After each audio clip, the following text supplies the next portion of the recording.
Mas ela é tão inteligente. Essa foi a frase que eu escutei as pessoas falarem para os meus pais quando eu reprovei de ano.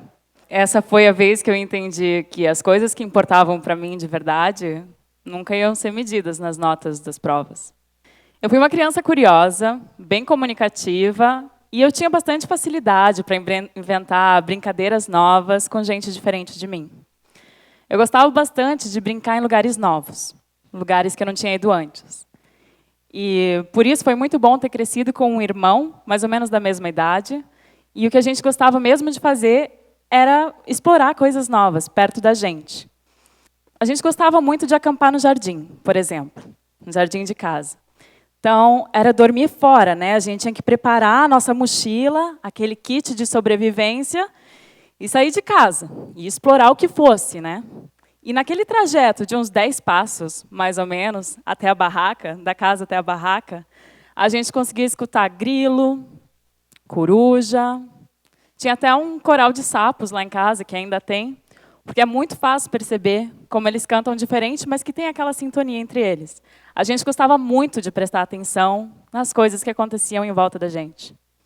Até numa tentativa de começar a entender melhor como que as plantas cresciam e como que isso tudo funcionava de natureza, a gente fez uma horta, colocou umas mudinhas de alface, viu que crescia, funcionava, e foi vender para os vizinhos.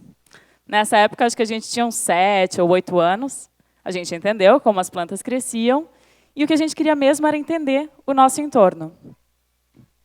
Depois disso, o meu irmão começou a ter interesse por desmontar os brinquedos, entender como eles funcionavam por dentro.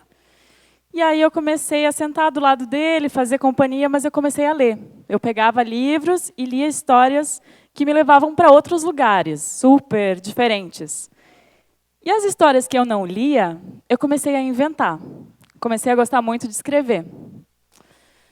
Fui crescendo, lendo muito. E no começo eram os livros, né? Mas nessa época estava vindo a internet. Passou a ser um ritual. Sentar na frente do computador, entrar na internet, aquele mundo à parte, e de repente aquela tela ia me mostrar lugares que eu nunca tinha ido, gente que eu nunca tinha visto antes, e histórias que tinham acontecido, mas não era nem no meu colégio e nem na minha rua. Naquele momento eu vi que juntar a minha curiosidade com uma ferramenta tão exponencial como era a internet abriu meus horizontes de uma forma que já não tinha mais conserto. Eu tinha 16 anos quando eu reprovei de ano, e foi nesse ano também que eu fui morar fora pela primeira vez. Primeiro eu queria entender um pouco mais essa coisa de origens da família, da onde a gente vem e tal. Isso me levou a uma cidade no interior da Alemanha, onde eu morei por um tempo, e eu entendi o privilégio que é poder morar num lugar seguro e tranquilo. Depois disso, eu fui morar na Turquia. E aí eu já era um pouco mais velha, estava estudando arquitetura, e eu acho que, justamente pela idade, já ser um pouco mais velha, essa experiência de voluntariado teve um impacto bem grande para mim. Quando eu cheguei na Turquia, o que eu entendi era que aqueles anos de estudar inglês e alemão, que eu tinha feito, né, no colégio e de tarde, nos outros horários, não tinham me preparado para me comunicar com aquela cultura. Depois eu entendi que aquelas horas que eu tinha passado na prancheta, desenhando, tentando fazer maquete para mostrar os meus projetos, as minhas ideias, aquilo não tinha me ensinado por que vinha uma canção 5 vezes por dia das mesquitas. E aquela viagem que eu fiz para a Disney com os meus pais, ninguém falou para mim, naquele dia, por que eu ia ter que cobrir a minha cabeça com um lenço quando eu entrasse em espaços sagrados. Eu acho que não demorou 24 horas para eu chegar na Turquia e entender que, se eu quisesse cumprir o que eu estava lá para fazer, que era dar aula de inglês para crianças com síndrome de Down durante os próximos 3 meses, o que eu tinha que fazer com tudo que eu achava que eu sabia até ali, nos meus nem 20 anos, né, era deixar aquilo para trás e encarar aquilo com mais curiosidade, entender o entorno em que eu estava. E aí o que eu percebi foi que estar nesse estado de não saber me tornou muito mais capaz de absorver conhecimento, de aprender muito mais E não só de entender o que eu tinha para oferecer para aquelas pessoas que contavam comigo, mas também de sentir o que é que elas queriam. Eu cheguei na Turquia munida de preparação cultural e estava toda pronta, cheia de informação. Eu cheguei lá e abri uma portinha de uma coisa que eu não conhecia. E aí já não era mais sobre a diferença cultural entre o Brasil e a Turquia. Aquilo era uma viagem, uma jornada minha. Se ser criativo, essa habilidade que as pessoas têm de conectar pontos, para mim, ser curioso é identificar e reconhecer esses pontos que a gente vai ligar depois. Então, eu entendo que quando a gente amplia os nossos horizontes, a gente está ampliando essa quantidade de pontos que pode conectar depois. A gente está se expondo a coisas diferentes do que a gente está acostumado. E cada vez é mais frequente ou mais fácil a gente encontrar pessoas que são especialistas numa área. Mas gente que está disposta a ficar fora da sua zona de conforto, se desafiando a fazer links, conexões e vendo oportunidades em coisas, culturas, espaços, lugares, gente diferente, essas pessoas são cada vez mais raras. Essas pessoas são as pessoas generalistas. E generalistas não quer só dizer que eles ampliam o leque dos interesses que eles têm, mas que, na mesma proporção, eles se aprofundam naquele conhecimento. A gente, isso, da gente ter visto mais pessoas especialistas hoje em dia. E isso é uma coisa nova, porque se a gente for olhar para trás, quando as pessoas, como não era muita gente que tinha acesso a estudar, eles não iam, não, se eu vou estudar, então eu vou ficar só nessa área aqui. Eles se envolviam em outras coisas, misturavam temas diferentes. É como, por exemplo, a gente lembrar que a mesma pessoa que teve a sensibilidade para pintar a Mona Lisa teve todo um conhecimento e técnica de engenharia para criar o helicóptero, que foi o que fez Leonardo da Vinci. Durante muito tempo, ter interesse por áreas diferentes era visto como errado, falta de foco, alguma coisa assim. E eu pensei isso durante muito tempo, que era errado eu gostar de coisas distintas, querer fazer essas misturas e achar que tinha tudo a ver, na verdade. E quando eu entendi o potencial que isso tinha, que eu passava por temas diferentes, me expunha a temas distintos, eu entendi que era justamente essa capacidade de fazer conexões e continuar eu mesma, que era o meu maior diferencial. Mas se a gente fala de curiosidade, fica parecendo muito bonito, muito fácil. Mas a verdade é que a curiosidade, assim como a criatividade, é um músculo que a gente precisa treinar, incentivar e nutrir. Eu tenho um amigo que conta uma história que, quando ele era pequeno, a mãe dele acendia uma vela do lado dele e falava: para onde é que o fogo vai quando a vela apaga? Hoje ele é cientista e eu tenho certeza que ele passou todos os dias da vida dele nutrindo esse músculo, ou treinando esse músculo da curiosidade. E aí eu fico pensando no poder que a gente tem como mulher de poder influenciar tanto na forma como os nossos filhos vão ver o mundo, transformando eles em pessoas super curiosas, carregando um monte de perguntas o tempo todo entre um aprendizado e outro.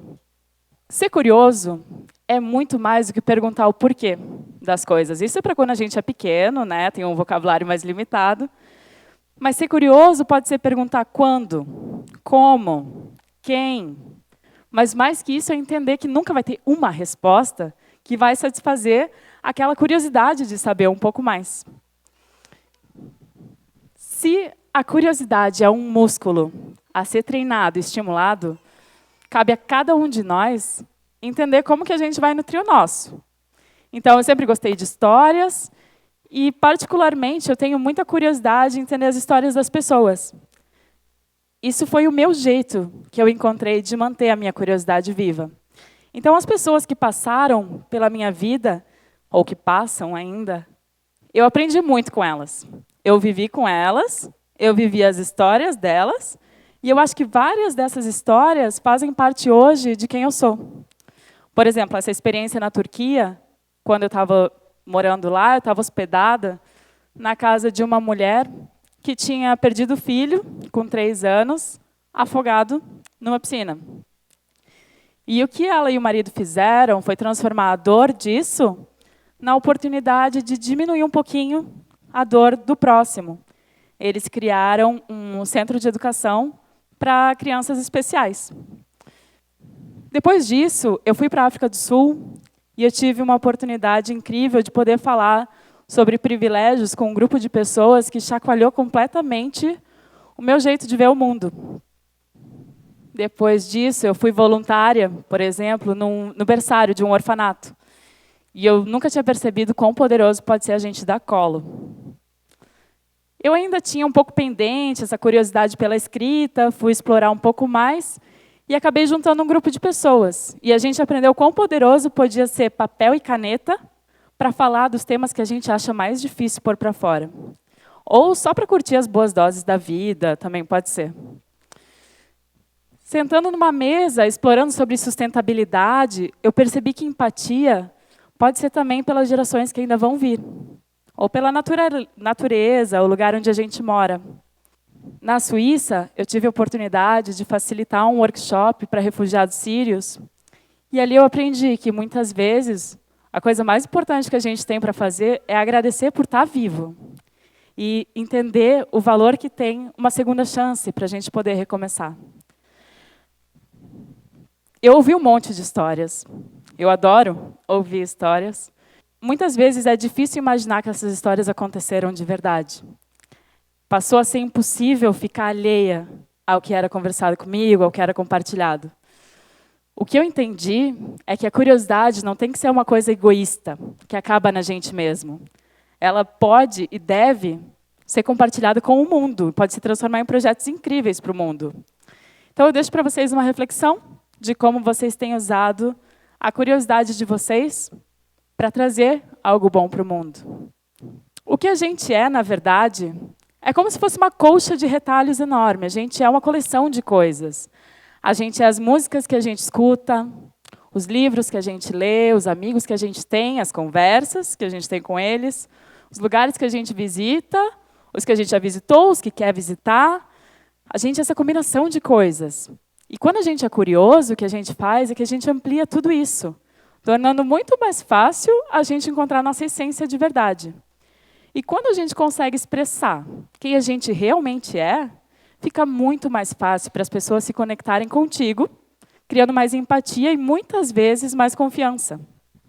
Se eu falasse para aquela Ana, que reprovou no ensino médio e achou que aquilo era o fim do mundo, que ela ia encontrar justamente um lugar que ia nutrir essa habilidade dela de se conectar com gente diferente, que ela ia morar em mais de 7 países e que um dia ela ia achar que física é, sim, fascinante, eu sei que ela não ia acreditar.